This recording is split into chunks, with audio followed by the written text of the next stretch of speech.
I might not even get buried when I die. I might just get fucking frozen, bro. Like just be frozen in the ice like this. Yeah. Damn, bro. Yo, you think about getting old like that? I mean, I'm not gonna lie, bro. I'm gonna be that dude that like all the supplements, stem cell. Oh yeah, give me all that. Stem cell. Shooting in the vitamin T probably. Do what you gotta do, bro. We getting Botox? Keep me. Oh yeah, bro. You gotta make sure the lines are. You can't be having.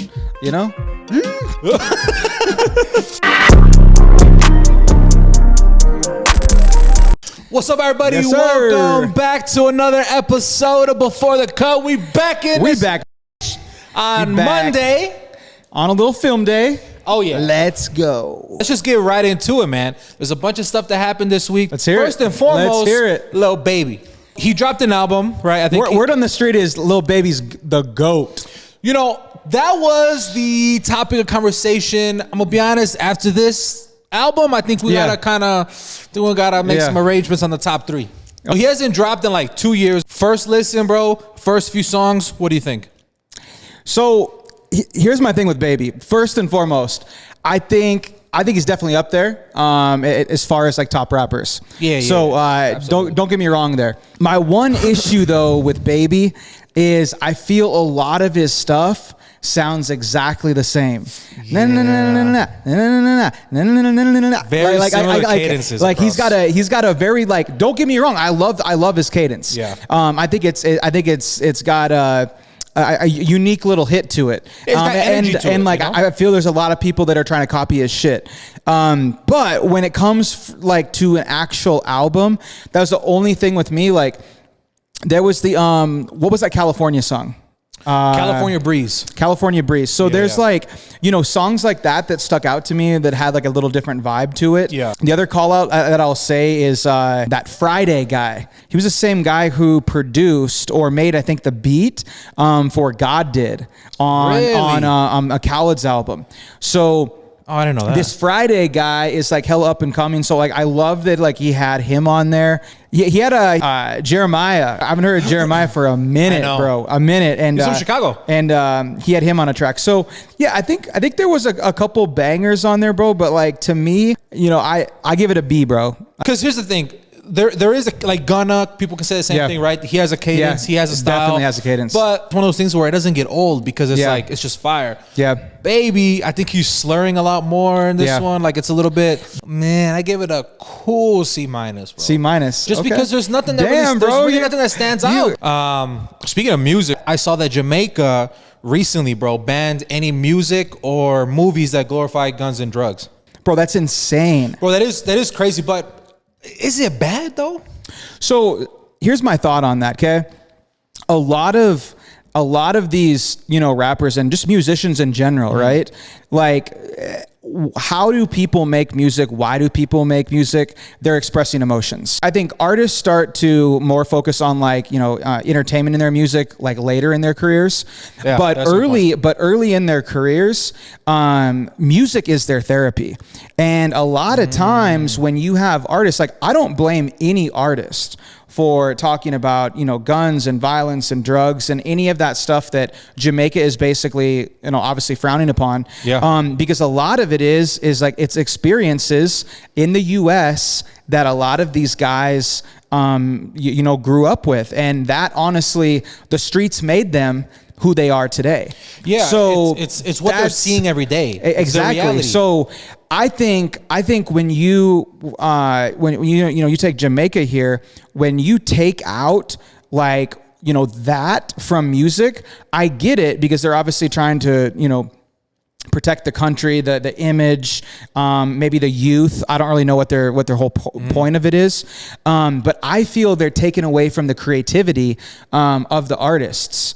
And, that's like, in the US, freedom of speech, for example. Yeah. So it's like, you want to be able to express yourself, through your music. And sometimes, you got to be talking about that stuff because it's made you who you are today. Yeah, dude, I thought it was extremely odd, but I don't know, because I kind of see both sides, bro. Yeah. You're right. I think a lot of music is people's outlet into like their pain, what they're seeing every day, like lost friends and all this type of stuff. I do think it is a form of expression, but it's also like, there's a lot of time, bro, if you really listen to music, man, it's almost like a cry for help. I'm curious on your like in your playlist, right? With me, like Spanish music, it's a lot of storytelling from when they were super poor to when they got up. Might have some cartel stuff, right? A lot of the rap that I listen to is a lot of like, you know, doing drills and kind of getting out of that and lifting up. You know what I mean? And even some country music, bro. I've listened to a little bit. It's like, you know, just working on the farm. Home in a trailer. But it all kind of has the same, like, you know, shit was messed up and then eventually we came up and now we're here. I guess, look, whether it's super violent or not, it's still somebody's story. You know, to just remove that from music, I think it's a little extreme. Taking away the creativity and you're taking away the realness of it. I mean, as you say about movies, I guess, like, here's my thing.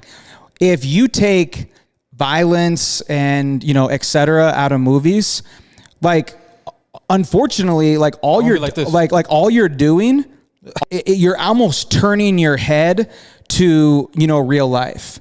And what I mean by that is, unfortunately, we live in a world where there's guns, there's violence, there's gangs, there's killings. Like, people are dying every single day from a variety of different things. Right. Whether it's self-inflicted, whether it's suicide, whether it's obviously, you know, homicides. Like we live in a world of just absolute craziness, bro. Yeah. And when you take that out of movies, unfortunately, like you're taking away what is really going on in the world, bro. And the other side too of that, where it takes away like, what was the word you used? Relatability. Yeah. Fuck did I say? Yeah. But I think on the flip side, I killed English class. Actually, I hope that's a word. I know. Relatability. Yeah. I think so. It sounds good. But on the flip side, you know, let's just say, because we consume things from a level like our point of view, right? There's probably people in Montana, I know that in the middle of Illinois, bro, where it's like all fields. Like a lot of people's introduction to, like, you know, just people like rappers and all this type of crazy stuff is through music, man, and movies. You know what I mean? Well, no, I mean, like, you look at, like, me growing up in shithole Montana, like all I grew up listening to was country music, because that is the shit that, well, number one, it was only thing that's on the radio. Keep in mind we had 2 radio stations. But like, that was the shit we could relate to. Yeah. So, like, you know, country musicians are talking about, you know, dirt roads and, you know, drinking Budweisers and, you know, heartbreaks and small towns and whatever. Like, and you're like, bro, I know, I feel you. That's like my life, dude. I'm like drinking like a Budweiser, you know, like listening to Kenny Chesney, like, you know. You know, it is interesting, bro. Like the way that, you know, artists and companies and all these type of content producing platforms are starting to do things kind of, what's the word we're talking about? Like untraditional. Yeah. You know? And aside from music and just entertainment, I think we are in a very, I don't want to use the word strange, but I think we're in a very different place as a generation, as a society. Yeah, when it comes to the word untraditional, it's really interesting, bro. Because I was thinking about this, you know, earlier, just from like a personal standpoint, right? Like, you know, my parents, my mom came from El Salvador, my dad came from Mexico. Yeah, like my generation, bro, is technically going to be the last where our parents aren't from here.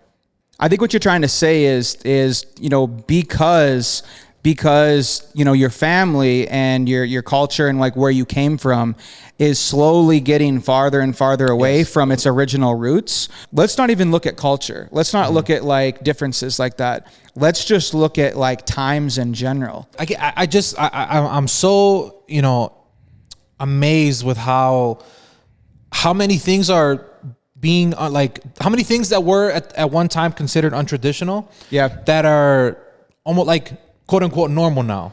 During COVID was the biggest wealth exchange of history, right? Yeah. Why? People were making money untraditional ways, selling crypto, selling NFTs. Yeah. Bro, podcasts boomed during that time. Content creators boomed at that time. Yep. And if you look at, I mean, besides big corporations, like, you know, you're seeing all these, again, I don't even want to call them untraditional, but a few years ago, they would have been like, what are you doing? Well, on that, I actually have a ton. It's something that I actually think about, you know, quite a bit. Technology, social media has come so far in basically the last 10 years. it's done a lot for us, right? Yeah. The one thing that really sticks out to me though, it's gave us options. And I'm not saying like options on like just like even like things to do or like apps to download. I'm saying it's given us options as far as people to meet, dating people, the opportunity to work remote, the opportunity to be doing different things from like a bit from as far as from your financial income goes. You got people doing anything and everything online. Every single one of these social media apps out there are paying you to make content today. I don't know if there's a single one that actually doesn't pay you anything to make content anymore. OnlyFans. So OnlyFans, now that's some next level of money. So it's like there's all these options out there. And it's just really, I think it's got people realizing that, hey, I don't have just, one or two paths in life. The average person, bro, is sitting at home, maybe with their mom and dad saying, hey, Billy, like you need to go to college. Hey, Billy, you need to do this. I just really feel, man, like we're in a world of options today. Yeah. And because there is so much to offer and there's so many different things you can do, it's got people stepping outside their comfort zones, stepping out of that like realm that their parents basically say, hey, this is what you got to do for a living. And it's got people honestly independent as fuck. Yeah. And one thing I realized during COVID, bro, is but nobody was doing anything. Everybody was on TikTok, also fucking blew up. Yep. And I think the beauty of what we're talking about, bro, is, and I'm sure this happened to you. When did you start your TikTok?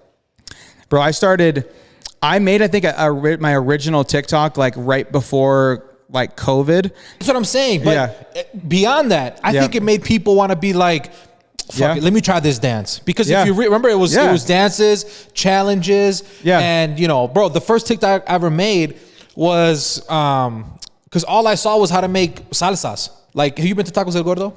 Yeah, love it. You know that like green, like kind of creamy one? That's my favorite type of salsa. And I never knew how to make it. I was looking up videos and I made a video. But it was like one of those things where I'm like, you know what? I'm going to try to make one of these. Yeah. And then eventually I think, people just started getting comfortable with putting themselves out there, eventually doing it in a way, blowing up. Now you're making money off of this.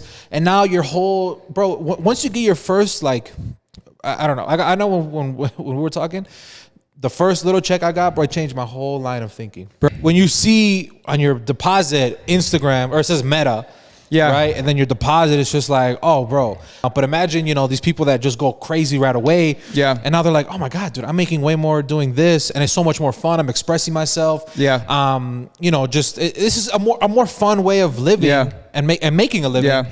Why am I gonna go back to this? You know what I mean? Like, I think it's super cool. I think it's doing a lot as far as like people's like creativity. And I think there's so many people out there doing it.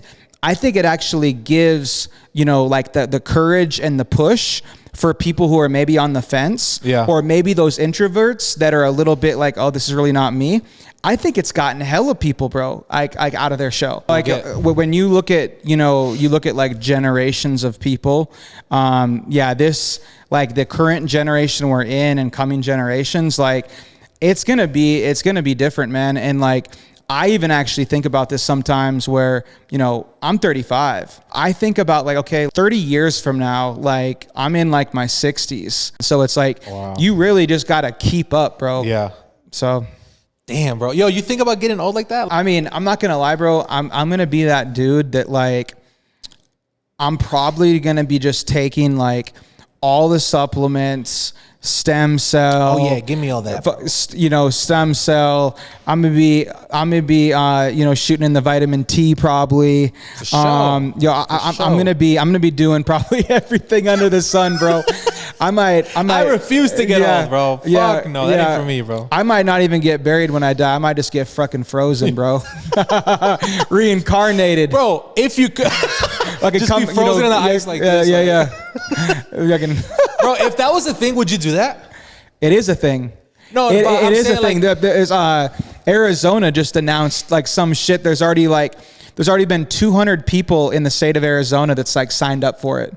No. Yeah, it's like there's like they're taking like I think experimental fucking I don't know what they're doing, bro. Bro, if there is a way to like transfer your consciousness, oh, bro, I'm in there. But it's kind of messed up though. Not to get on a tangent, bro. But if you do that, you know, you're like your whole life, you're 70 and that happens, bro. When you get unfrozen, you're gonna be old. Yeah. And talking about being behind, bro, who knows how long until they unfreeze you? I'm actually, and this is kind of like, it's weird I'm even thinking about this, but I actually wonder if like, you know, now with all these supplements and all these different health things that are out there, you know, going back to social media, you open it up, they're talking about probiotics, they're talking about vitamins, this supplement, that supplement, anything under the sun, right?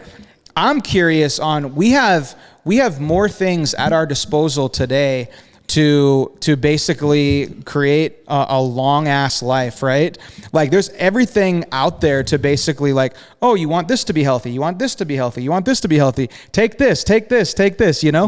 Like there's all these things like, fuck man. Like who knows? I mean, we might be living, bro, for a minute. Fuck, dude.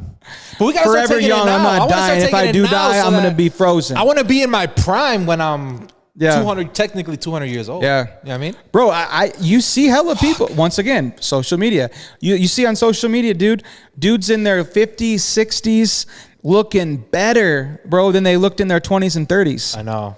So health is wealth, baby. Health is wealth, baby. Bro. But I'm still signing up for all that. Give me that. It's fucking stem cells. I'm gonna keep my hair. Shoot it up. I don't care, bro. Inject it. Surgery it. Do what you gotta do, bro. We getting Botox? Keep me. Oh yeah, bro. You gotta make sure the lines are. You can't be having. You know. Well, hey, keep liking our videos. Yes, sir. Keep doing everything so we can get some Botox. We appreciate you. We'll see you on the next one. Thank you. Peace.